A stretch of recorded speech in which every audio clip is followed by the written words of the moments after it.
thing that first attracted me to diving was when I was a child. I used to watch endless amounts of, documentaries, TV shows, fictional shows about people exploring the ocean. And I just thought it was incredibly brilliant. It just seemed so unexplored, and there was so much more. Still, there's so much more to be seen out there. And I think the most possible way of discovering it is diving and exploring.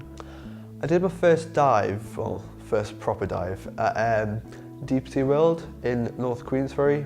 It's home to about 13 sand tiger sharks, which are the shark that people often mistake for great whites because they look pretty similar.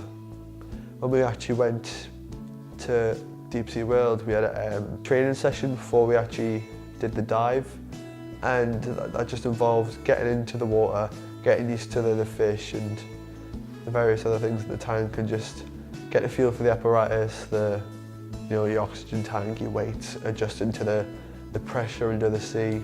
It felt very, very strange. When we first went in, it was very surreal. I was really, really anxious before going in. I was fine in the training, I was really pumped for it. And as soon as we were on the platform, waiting to go down, I was just thinking, oh my God, what am I doing? Why am I doing this? And then as soon as you go under and you just see everything's swimming right in front of your eyes, it's fascinating. It's quite astonishing, it takes your breath away.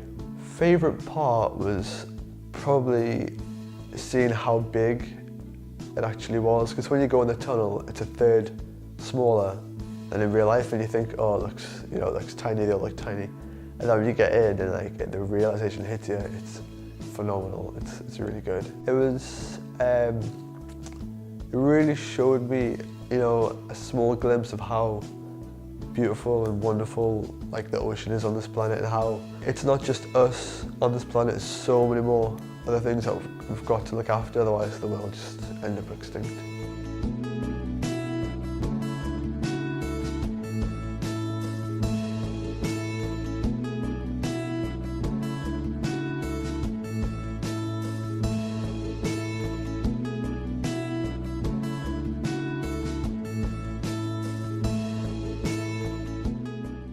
I was always a keen swimmer and loved playing in water as a kid, and got into snorkeling and wanted to be a diver, but in those days the only diving possibility was with the British Sub-Aqua Club.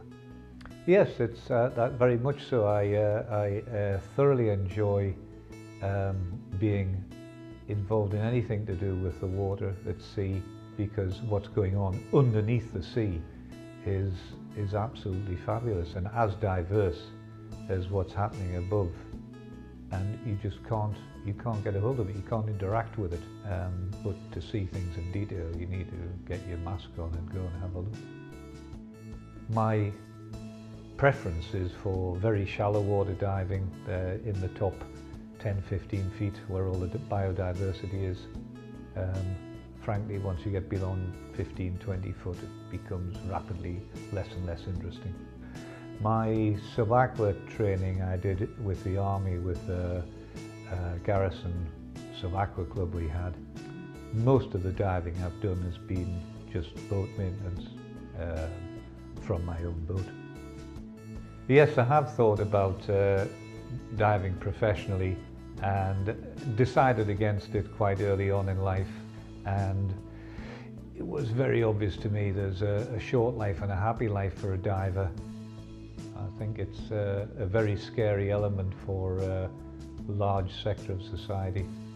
A lot of people aren't happy in the water, and a lot of people frankly aren't interested in anything unless it's a football and you can kick it or you can buy it at Marks and Spencer. So no, let them stay out of the water, leave it for people who want to enjoy it.